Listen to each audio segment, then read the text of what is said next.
नदवी साहब, मैं खुदा को मानती हूँ। पहले मैं इसी प्रमाइस से शुरू कर रही हूँ और ये बता रही हूँ आपको, मैं मानती हूँ।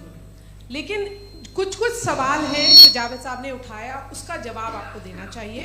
पहला सवाल ये कि गज़ा में सालों से छोटे बच्चे मर रहे हैं, वो उनको अगर खुदा मर्सीफुल है, हम मानते हैं कि अल्लाह ताला में बहुत ताकत है, तो वो बच्चे क्यों मर रहे हैं। दूसरी बात ये कि अगर कंटिजेंसी की जो आप बात करते हैं, पूरे मुस्लिम ममालिक मिल करके भी उन गज़ा के बच्चों को क्यों नहीं बचा पा रहे हैं, क्योंकि अगर वो चाहते, क्योंकि अल्लाह ताला उन पर हुकूमत करते हैं, सब पर हुकूमत करते हैं, तो वो उनको क्यों नहीं बचा। जी, थैंक यू वेरी मच।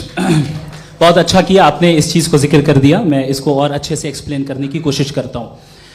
देखें, जहाँ तक आपने कहा कि गज़ा के बच्चों को मारा जा रहा है, देखिए दो वर्ल्ड व्यू है, एक एथिस्टिक वर्ल्ड व्यू, एक थीस्टिक वर्ल्ड व्यू है। बच्चे मर रहे हैं दोनों वर्ल्ड व्यू में, लेकिन हमारा वर्ल्ड व्यू कह रहा है कि रिकॉम्पेंस है, ये कह रहे हैं कि उनका मरना बेकार जाने वाला है, कोई उसका रिकॉम्पेंस नहीं है, चूंकि इनके यहाँ आखिरत और अल्लाह का कोई तसव्वुर या गॉड का कोई तसव्वुर नहीं है।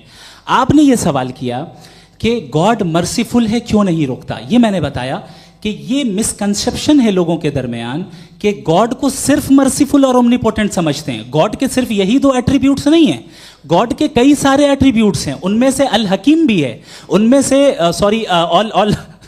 ऑल वाइज भी है, ऑल नोइंग भी है।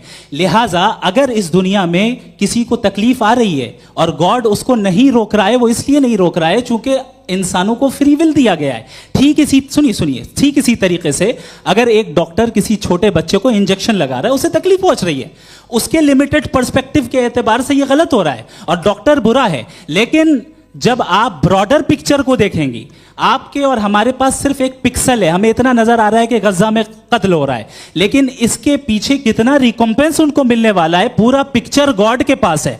तो एक पिक्सल से आप पूरे पिक्चर को कभी भी जज नहीं कर सकती। आप इसमें कुछ